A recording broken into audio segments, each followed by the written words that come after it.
오늘 말씀 이제 7교회 중에 5번째 교회에 대한 말씀 좀 나누려고 하는데요.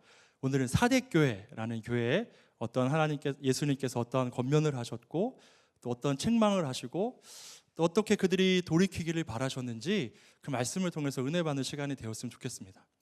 저는 오늘 이 요한계시록의 말씀을 묵상하면서 4절의 말씀이 계속 제 눈에서 떠나질 않는 거예요.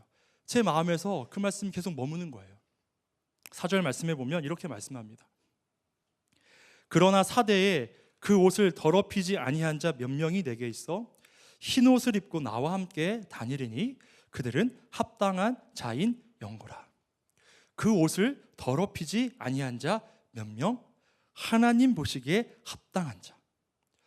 아직 말씀을 다 나누진 않았지만요, 여기 앉아있는 저와 여러분이 그 하나님께 속한 몇 명이 될 수 있기를 간절히 바라고요, 하나님이 인정하시는 합당한 자가 될 수 있기를 간절히 바랍니다. 하나님께 속한 사람, 하나님께서 합당히 여겨주시는 사람. 여러분, 이 사대교회에 대한 주님의 그런 경고와 권면의 말씀을 보면요, 참 어떻게 보면 되게 낙심되고요, 두려운 말씀이에요.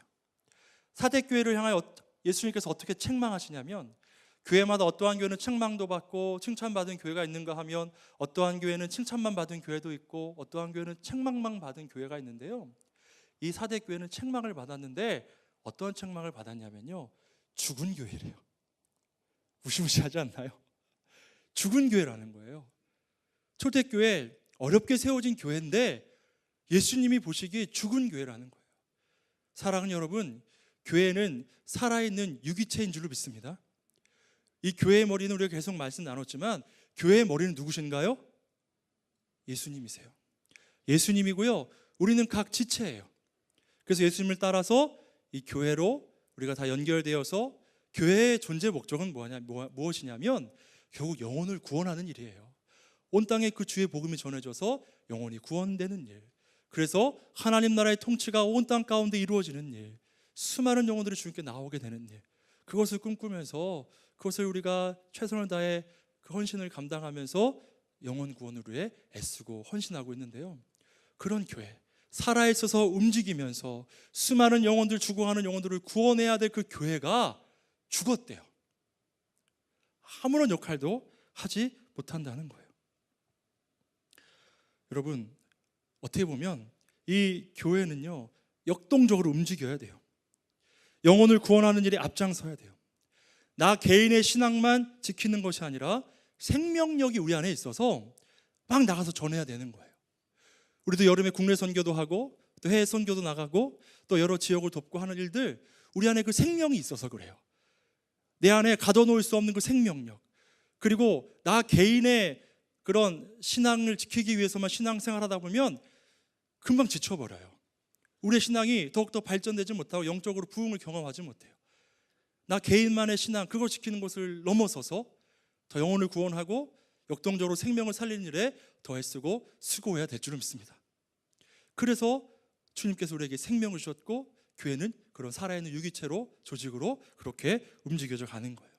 그런데 지금 사대교회는 그렇지 못해요. 형식적이고요, 영적인 무기력함에 빠져 있어요. 그런데 처음부터 이러진 않았을 것입니다.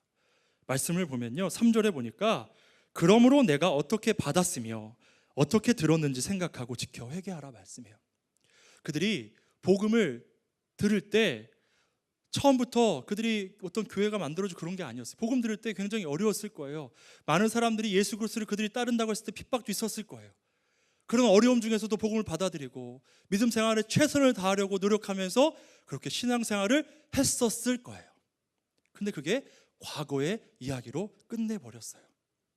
그리고 이 사대라는 지역은 어떤 지역이었냐면, 이 소아시아 터키 땅에서 우리가 계속 배웠던 그런 교회들은 해안가 주변에 있었다면 좀 내륙으로 들어와서 300m 고지에 있었던 그런 도시였고요, 난공불락의 요새였어요.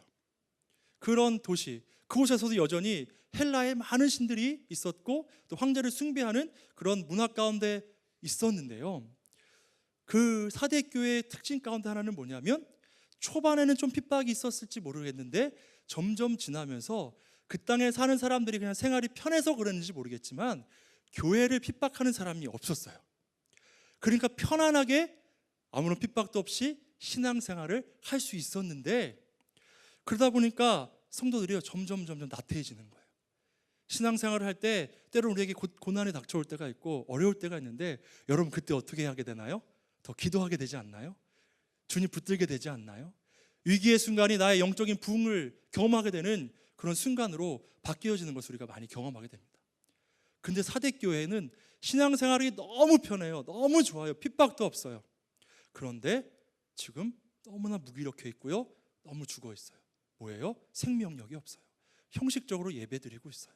그냥 드리던 대로, 매주 하던 대로 그렇게 예배하고 있었던 공동체, 온전한 예배라고도 할 수 없는 그런 예배가 드려지고 있었던 공동체가 바로 사대교회였어요. 처음에는 얼마나 열심히 있었을까요? 근데 열심히 다 사그러들어 버렸어요. 그 열심은 온데간데 없고요, 익숙한 대로 예배하고 좋은 게 좋은 거라고 그렇게 여기면서 신앙생활하는 공동체가 되어버리고 말았어요. 그런데 4절에 보면요, 또 더럽히지 아니한 자 몇 명이 있었다는 것으로 보아서요, 그 교회 도덕적으로도 그렇고 문화적으로도 그렇고, 여러분 교회는 좀 구별되길 세상 사람들이 원하잖아요. 교회는 세상과 좀 다른 모습을 갖기를 사람들이 원하잖아요. 좀 더 성결하고 거룩하고 도덕적이고 윤리적이고 원해요.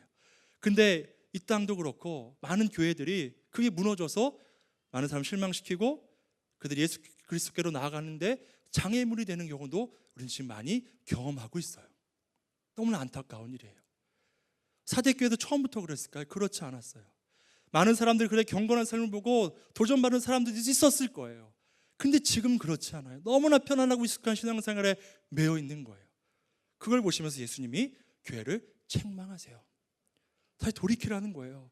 너희들이 이 복음을 어떻게 들었는데, 어떻게 받아들였는데, 다시 그 믿음, 그 열정, 그 생명력 회복했으면 좋겠다. 돌이켰으면 좋겠다. 다시 이렇게 살아있는 교회로서 그 지역을 변화시켰으면 좋겠다. 그게 나의 마음이고 너희들이 향한 간절한 소원이다 라고 예수님 말씀하세요. 근데 예수님이 그냥 말씀만 하시고 마는 게 아니라 요한계시록에 전하고 있는 7교회의 말씀을 다 시작할 때마다 예수님이 어떠한 분인지 소개하고서 말씀을 전해요. 그런데 오늘 사대교회의 말씀을 전하시는 예수님은 어떠한 분으로 소개하냐면요, 7별과 7영을 가지시고 교회를 다스리시는 예수님을 소개해요. 7별은 뭐냐면요, 요한계시록에서 하나님의 사자를 이야기해요. 하나님께서 보내신, 어떤 일을 이루시기 위해서 보내신 하나님의 사자 7별, 그리고 7영은요 성령을 이야기해요. 성령 7별, 하나님의 사자와 성령이 7교회에 있는 거예요. 보내신 거예요. 주의 를 이루시려고 보내시고 지키시고 격려하시면서 그 교회와 성도들이 믿음의 길을 온전히 갈 수 있도록, 예수 그리스도를 따라 구원에 온전히 이룰 수 있도록 도우시는 거예요. 그냥 말씀만 하고 무책임하게 머물러 계시는 것이 아니라 도우신다는 거예요. 그게 회복되도록. 여러분 주님 말씀하실 때 따르면 주님께서 도우시는 줄로 믿으시길 간절히 바랍니다. 기다리고 계시고요, 지금 막 예수님께서 우리가 순종하기만 하면 막 일으켜 주시려고, 세워 주시려고, 다시 회복시켜 주시려고, 영적인 부흥을 경험케 하시려고 지금 막 준비하고 계세요. 주님 내가 그렇게 살겠습니다 결단하면 막 밀어붙여 주시는 거예요. 힘을 주시는 거예요. 7교회는 단순히 그 소아시아 지역의 터키 땅에 있었던 7교회가 아니에요. 대표성만 갖고 있는 거예요. 모든 교회에 성령이 계시고 지금 여기 앉아있는 개개인의 교회로서 주님이 인정하시고 그렇게 세우신 여러분의 심령 가운데, 삶 가운데 예수 그리스도가 함께 하시고 성령이 함께 하셔서 격려하시고 온전한 믿음의 살길 원하신다는 사실을 믿으시기를 간절히 바랍니다. 그게 예수님께서 우리에게 그렇게 말씀하시면서 힘을 내라고, 돌이키라고 말씀하시는 거예요. 그런데 이 교회 더럽히지 아니한 자가 있었다는 걸 보면요, 그 몇 명이래요. 몇 명. 더럽히지 않고 거룩을 지키면서 예수 그리스도를 따르는 성결한 삶을 살아갔던 사람이 끝까지 신앙을 지키며 믿음을 지키면서 세상과 타협하지 않고 소신을 지키며 살아갔던 사람들이 몇 명이래요. 몇 명. 너무나 안타깝지 않아요? 근데 도덕적으로 타락하고 세상 문화 다 받아들이고 즐길 수 있는 거 다 즐기면서 교회 하루 앉아있다가 그냥 예배하고 가버리는 그런 신앙생활. 지금 사대교회가 그런 신앙생활을 하고 있는 거예요. 사랑하는 여러분, 교회는 이러면 안 되는 줄로 믿습니다. 그리고 우리가 좋은 게 다 좋은 게 아니에요. 구별하고 분별해야 돼요. 주님이 원하시는 게 뭔지, 기뻐하시는 게 뭔지, 주님께서 싫어하시는 것이 무엇인지. 그리고 또 했던 대로 하는 게 편한 게 아니에요. 영적인 민감함을 가지고요, 하나님의 뜻을 분별해 가면서 지금 이 시점에 하나님께서 우리 정동 젊은이 교회에 어떠한 뜻을 갖고 계시고 우리가 지금 어떠한 일을 하기를 원하시는지, 지금 우리 공동체에 각 개인에게 주시는 감동은 무엇인지 깨달으면서 민감하게 반응하면서 우리가 주신 마음이 있으면 같이 마음을 모아가면서 그 일을 감당할 때 우리는 생명력 있는 공동체, 생명력 있는 교회로 하나님의 일, 영혼을 구원하는 그 일을 온전히 감당케 될 줄로 믿습니다. 그런 감동을 가지고 가는 거예요.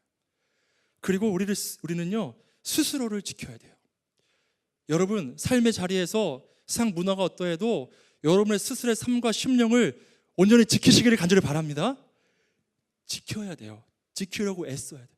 그냥 다 그러니까 아무런 반항도 없이 그냥 따라가 버리는 삶이 아니라 때로는 그게 아니라고 이야기하면서 신앙인으로서의 소신을 지키며 우리는 살아가야만 해요. 무엇이 참인가? 무엇이 참인가? 내가 예수 그리스도를 따라 살아간다고 하는데, 진리 가운데 구원받은 자로 살아간다고 하는데 무엇이 참인가? 모르면 따라가요. 상문화 그대로 받아들여요. 그런 줄 알아요. 이 정도 하면 어때? 타협해버려요. 아니에요. 소신이 있어야 돼요. 소신이 있으려면 알아야 돼요. 그럼 우리는 어떻게 알아요? 참인지 거짓인지 어떻게 알아요? 말씀을 알아야 되는 줄로 믿습니다. 진리의 말씀. 지금 1:1 신청이 너무 많이 들어와서 어떻게든 조금 더 연결해 보려고 아직 신청받고 우리 컨택되지 못한 지체들에게 아직 연락을 다 못했는데요, 1:1 제자 양육을 하면서 한 지체와 이런 약속을 좀 했어요. 우리 무슨 얘기를 했냐면, 여러분 연초가 되면 성경 통독하려고 한 반일 정도는 노력하지 않나요? 성경 통독하려고 반일 정도는 노력하잖아요. 그 지체도 그러는 거예요. 처음에 말씀 통독하려고 했는데 지금 다 잊어버리고 성경책도 지금 어딘지 모르겠대요. 우리가 말씀의 성경에 대해서 이야기 나누면서 그럼 이렇게 하자. 나도 마찬가지야. 성경 통독하려고는 지금 좀 끊어졌어. 다시 시작해보자. 우리 말씀 읽은 거 서로 체크하자. 하루에 3장씩이라도 읽었다고 우리 한번 카톡방에 서로 올려보자. 그리고 묵상한 거 작은 감동이라도 나눠보자. 그렇게 한번 서로 체크해가면서 약간 반강제적으로라도 말씀 더 열심히 읽어보자. 묵상해보자. 연구해보자. 이렇게 얘기를 했는데요, 여러분 등대 안에서도 제가 알기로는 연초까지는요, 그리고 여름 수련회 하기 전까지는 그렇게 되었던 걸로 알고 있어요. 아직 늦지 않았습니다. 계속 하시기를 바랍니다. 그렇게 말씀을 서로 읽어가면서, 여러분 말씀을 모르면 신앙인으로 살아갈 수가 없어요. 믿는 사람이라고 하면서 일주일에 성경 한 절도 안 읽고 말씀 한 장도 안 읽고 믿음 생활 한다고 얘기할 수 있을까요? 기도 단 5분도 안 하면서 나는 그리스도인이라고 이야기할 수 있을까요? 여러분, 우리가 다시 한번 신앙인의 기본으로 돌아갈 수 있기를 간절히 바랍니다. 작은 것부터 시작하는 거예요. 말씀 3장 읽는 거 하루에 어려워요. 쉽지 않아요.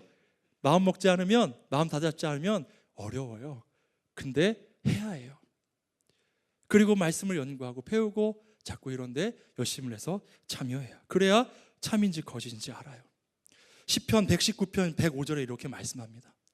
주의 말씀은 내 발의 등이요 내 길의 빛이시니이다. 말씀이 우리를 바른 길로 인도해요. 말씀이 우리 삶의 등이 되어서 비춰주어요. 무엇이 참된 길인지, 빛의 길인지 안내해 주는 거예요. 그 말씀 알아야 분별할 수 있고요, 신앙인으로 소신 있게 살아가게 될 줄로 믿습니다. 헌금 생활도 마찬가지예요. 신앙생활 할 때 여러분, 우리가 복 받기 위해서 헌금 생활하는 거 아니잖아요. 우리가 하나님을 헌신하면 하나님께서 너무나 자연스럽게 우리가 하나님을 복 주시기 원하시는 하나님이신 줄로 믿습니다. 하나님께서 막 복을 쏟아부어 주기 원하세요. 헌금 자체 거기에 목적하는 것이 아니라 내게 주신 모든 은혜에 감사하는 표현일 뿐이에요. 표현하는 거예요. 다른 그 무엇으로 표현할 수 없. 우리가 가진 물질로 하나님께 감사를 표현하는 수단이에요. 우리가 아무리 많은 물질을 드려도요, 마음이 없으면, 정말 감사하는 마음이 없으면 하나님 기뻐하지 않으실 거예요.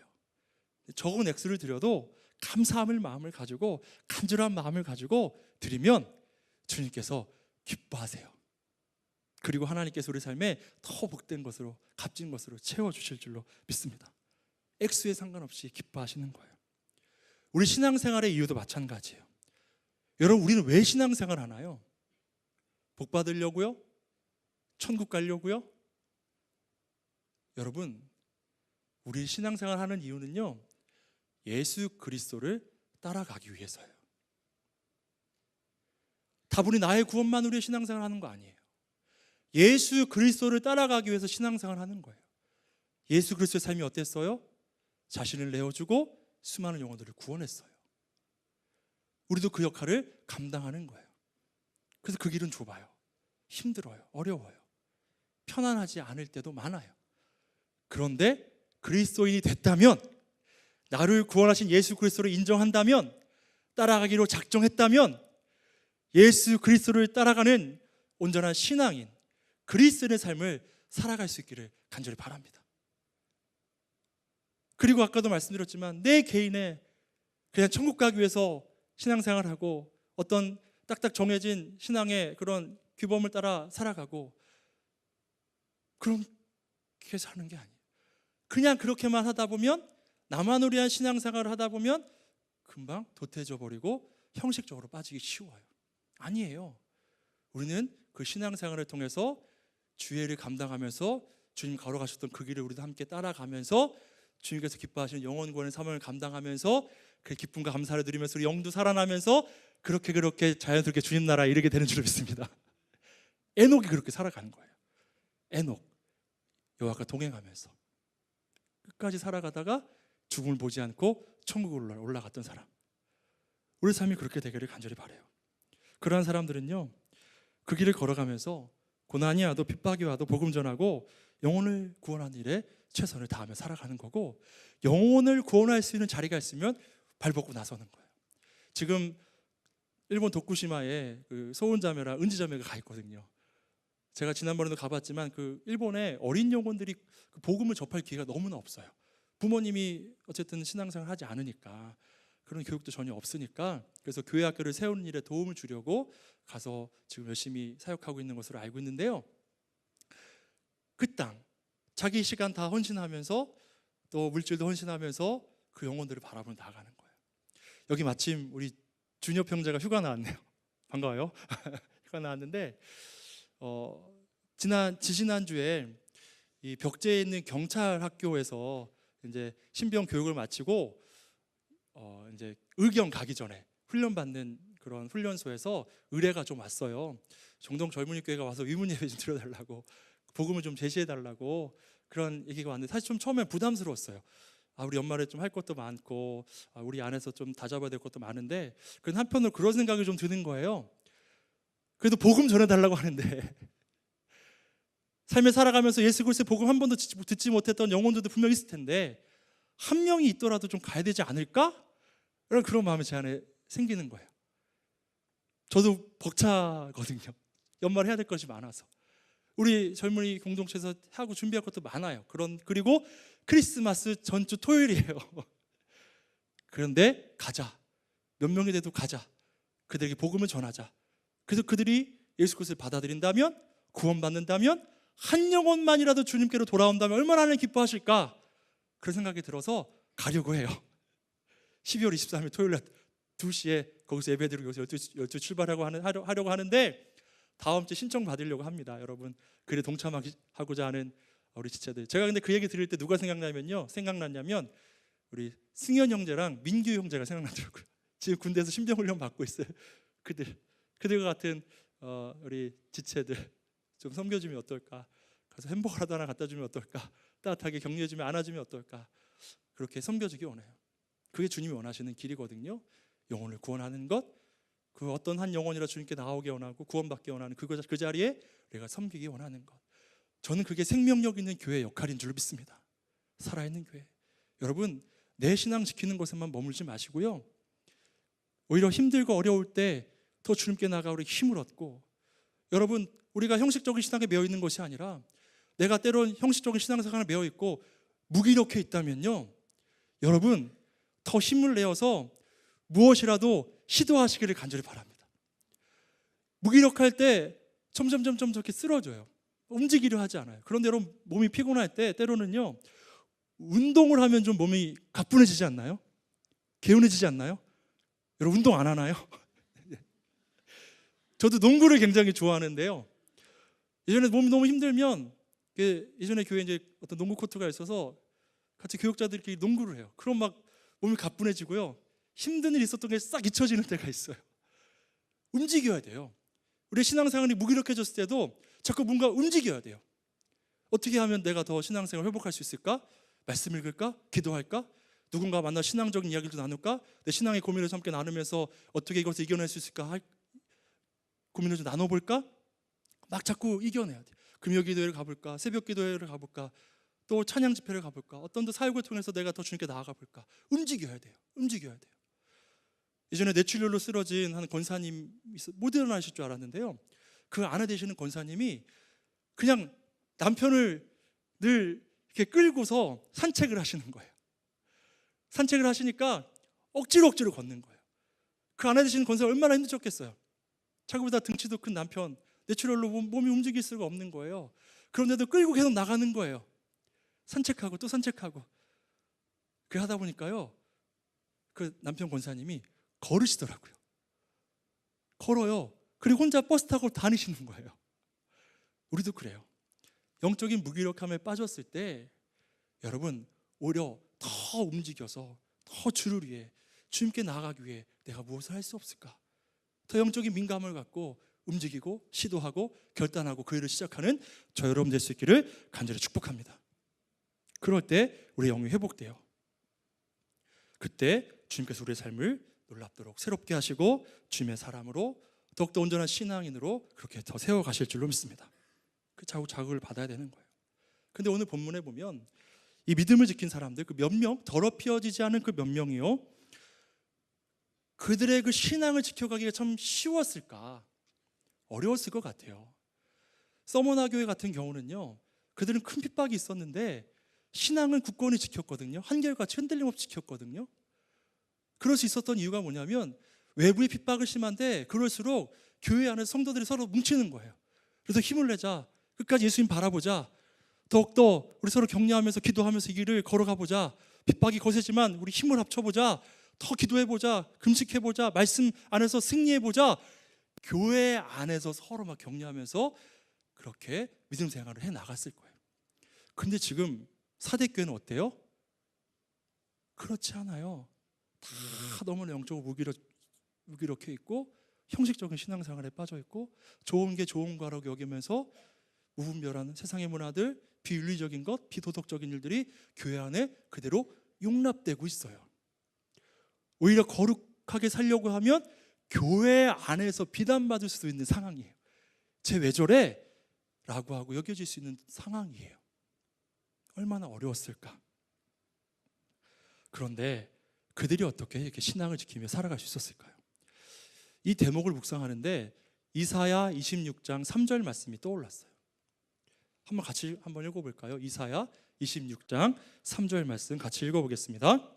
주께서 심지가 견고한 자를 평강하고 평강하도록 지키시리니 이는 그가 주를 신뢰함이니이다. 심지가 견고하대요. 깊이 뿌리 박혀 있어서 흔들리지 않는 거예요. 상황에 따라서 마음이 변하지 않는 거예요. 늘 그 마음 그대로, 주님에게 가졌던 그 마음 그대로를 지키면서, 그 처음 열심을 가졌던 그때 그 마음을 지키면서, 신앙인의 소신을 가지면서, 타협하지 않으면서, 세상의 문화는 어떠해도, 지금 교회 내 풍조는 어떠해도 나는 예수 그리스도를 따를 거야. 끝까지 따를 거야. 부인하지 않을 거야. 예수 그리스도 신뢰하고 나는 끝까지 따라갈 거야. 그 믿음이 있었어요. 주변에서 그들을 어떻게 공격했을지 몰라도 그들의 심령은 평안했는 줄로 믿습니다. 주님 주시는 평안함이 그들에게 있었는 줄로 믿어요. 어떤 공격이 와도, 여러분 예수님도 이 땅에 계실 때 수많은 공격 가운데 계셨는데요, 예수님께서 떠나가시기 전에 제자들에게 하신 말씀이 뭔지 아세요? 예수님 떠나가신다고 하니까 두려워 떠는 그들에게 보혜사 성령을 보내주신다고 말씀하시면서 그들에게 또 말씀하시는 게 뭐냐면 평안을 주신대요. 나의 평안을 줄게. 세상의 평안이 아니라 나의 평안, 내가 이 땅에서 경험한 평안을 줄게. 수많은 공격이 있고 어려움이 있고 나를 저주하고 비난하는, 욕하는 그런 삶을 살았음에도 불구하고 내게 주셨던 하나님이 주신 나의 평안, 내가 이 땅에서 누렸던 그 평안, 상에 줄 수 없는 그 평안을 너에게 줄게 라고 말씀하셨어요. 주님이 누리셨던 그 평안, 요동하지 않으셨던 그 평안, 끝까지 그 사명을 감당하기 위해서 하나님께 매달려 기도하면서 육신의 몸을 가지고 계셨기에 누릴 수 있었던 두려움을 떨쳐내시려고 하나님께 더 간절히 나가 기도하셨던, 그러므로 누리셨던 그 평안. 여러분 힘들고 어려울 때 기도해 보세요. 마음을 다 터놓고 하나님께 토로해 보세요. 그때 하나님 주시는 평안이 여름의 심령 가운데 찾아오게 되는 줄 믿습니다. 눈물 흘리면서도 기도해 보시고요, 소리 질러도 기도해 보시고요. 여러분 저는 지난주에 막 소리 질러 기도하니까 얼마나 좋은지 몰랐어요. 얼마나 좋은지 몰랐어요. 기도하면서 우리 영이 사는 거예요. 평강하도록 지키신다고. 왜요? 주를 신뢰하니까 흔들리지 않는 거예요. 주님께서 나를 지켜주신다는 확신이 있는 거예요. 믿음이 있는 거예요. 더럽혀지지 않은 그 몇 사람, 그들의 그런 믿음이 있었어요. 주님을 향한 간절한 마음이 그들에게 있었어요. 신뢰가 있어서 흔들리지 않았어요. 확신이 있었던 거예요. 성경에 나오는 많은 믿음의 선지자들, 또 순교하기까지 믿음을 지킨 자들에게는 소신이 있었습니다. 저와 여러분에게도 그리스도인이라는 소신이 있기를 간절히 바랍니다.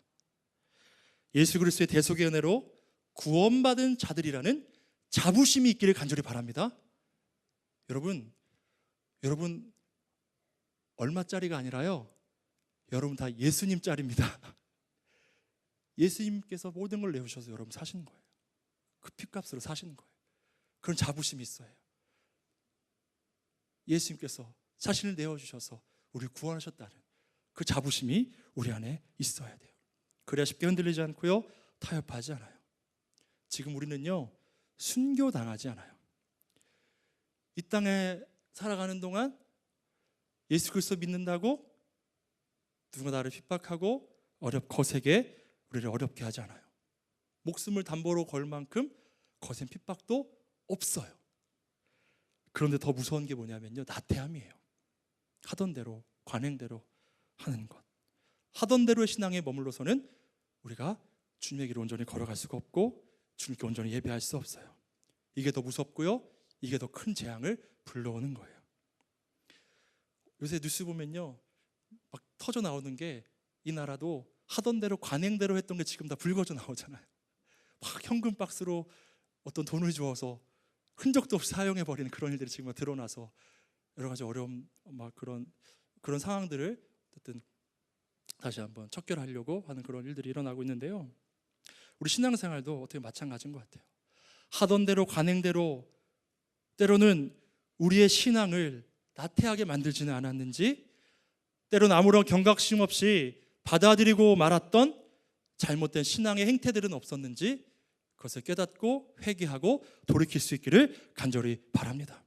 그리고 여러분, 난 힘드니까, 난 바쁘니까 이 정도 신앙생활 하면 됐지라고 만족하지 않았으면 좋겠어요. 그래도 나 이렇게 힘들고 바쁘고 어렵지만 그래도 나를 구원하신 예수 그리스도 따르기로 작정했다면 그래도 더 힘을 내어서 내가 주를 위해 뭔가 더 할 수 없을까, 더 열심을 낼 수 있었으면 좋겠고요, 나의 구원만이 아니라 그 누군가 영혼을 구원하는 일에 더욱 앞장서서 헌신할 수 있기를 간절히 바랍니다. 이런 얘기하는 거 참 힘들어요. 왜냐하면 여러분들 살아가는 환경이 너무 뻔하잖아요. 어렵잖아요. 어제도 중보기도 모임에서 이런저런 얘기들 많이 나눴는데, 취업에 대한 이야기도 나눴는데요, 너무나 어려운 거 너무 잘 알겠더라고요. 그 청년 사역자들이 모이는 모임을 같이 가보면 막 교회 헌신하라고 얘기하지 말래요. 세상 사는 게 너무 어려운데 그거 얘기 아니에요. 너무 어렵고 그 가운데 또 하나님의 위로를 받으면서 힘을 얻어가면서 그 삶에서 주님을 위해 살아갈 수 있는 방법, 그 삶에서 어떻게든 그 영혼을 구원하며 나의 삶의 어떤 태도를 통해서라도 그 누군가에게 예수 그리스도를 전해줄 수 있는 삶, 그런 삶이 저와 여러분 삶이 되기를 간절히 바라고요. 우리 안에 은혜가 있으면, 영적인 충만함이 있으면 너무나 자연스럽게 그런 삶이 사라지는 줄로 저는 믿습니다. 그래서 영적으로 더 주님께 나아가야 돼요. 주님 것을 공급받고 기뻐하고 감사하고, 그래서 내가 더 주를 위해 헌신할 수 있는 그런 삶, 그런 삶이 저 여러분들이 되었으면 좋겠어요. 그래서 안다고 깨달았다면 돌이켜야 합니다. 지금 사대교회 하나님께서, 예수께서 책망하세요. 그러면서 돌이키라고 하시는 이유가 뭐냐면요, 그들이 다시 회복되기를 원하시는, 하나님은요 어떤 책망하실 때, 경고하실 때 혼내려고만 하시는 게 아니라, 혼내는 이유는 뭐예요? 깨달고 돌이키라는 거잖아요. 주님께서 그렇게 말씀하실 때 깨닫고 돌이키고, 머뭇머뭇하고 어떤 시간만 지나면 되지라고 생각하고 무감각하게 받아들이는 것이 아니라, 돌이키고 강권하신 주의 은혜를 따라 결단하면서 다시 한번 더 온전히 주님께 나아갈 수 있는 저 여러분 됐으면 좋겠고요. 그럼 어떠한 약속을 하셨냐면요, 그렇게 돌이키면 흰 옷을 입혀주신대요. 흰 옷은요 거룩함이에요. 하나님은 거룩하지 않은 것과 함께하지 않으세요. 그래서 죄악 가운데 빠진 아담과 하와를 에덴 동산에서 쫓아보내셨어요. 여러분, 하나님은 거룩하십니다. 거룩한 자들과 함께 하시고요, 우리 거룩하기를 원하세요. 이스라엘 백성들에게도 말씀하셨잖아요. 내가 거룩하니 너희도 거룩해라. 여기 흰 옷 입은 자들은요, 말씀해 보니까요, 그들이 흰 옷을 입고 주와 함께 다닌대요. 주와 함께 걷는데요. 거룩하니까 주님과 함께 다닐 수 있는 거예요. 저와 여러분이 그렇게 거룩한 자로, 또 생명을 읽는 성도로 살아가기를 원하고요, 그런 거룩한 자들을요 예수님께서 시인해 주신대요. 뭐라고 시인하신다면, 천국에 들어갈 자격이 있는 자라고 예수님께서 증언해 주신대요. 증인되어 주신대요. 이 사람 확실해 라고 예수님이 시인해 주신대요. 너무나 기쁘고 좋은 일 아닌가요? 예수님이 인정해 주시는 삶을 살아가는 거예요. 여러분, 누군가 어떤, 우리가 일을 할 때도 누군가 막 거드는 좋은 말 한마디 해주면 그 영향을 많이 미칠 때 있잖아요. 그런 것처럼 우리가 예수님께서, 우리가 저 천국 문 앞에 섰을 때, 우리가 이 땅의 삶을 다했을 때 시인해 주신대요. 온전한 믿음의 사람이라고, 거룩한 자라고 시인해 주신대요. 그 은혜를 누릴 수 있기를 간절히 소망합니다. 때로 익숙해져 버린 신앙 패턴에 익숙한 채로 살아왔다면, 그것을 좀 뛰어넘어서 더욱더 영적 민감함을 가지고 정말 주님과 친밀함을 유지하면서 하나님께서 기뻐하시는 영혼 구원을 위해서 역동적으로 움직이고 살아있는 우리 정동 젊은이 교회가 될 수 있기를 간절히 축복합니다. 그래서 지금 우리에게 또 주시는 것, 우리가 민감하게 반응하고, 그렇게 주님께서 우리에게 원하시는 그 뜻을 이루어드리는 교회, 그런 우리 모두가 될 수 있기를 간절히 소원합니다.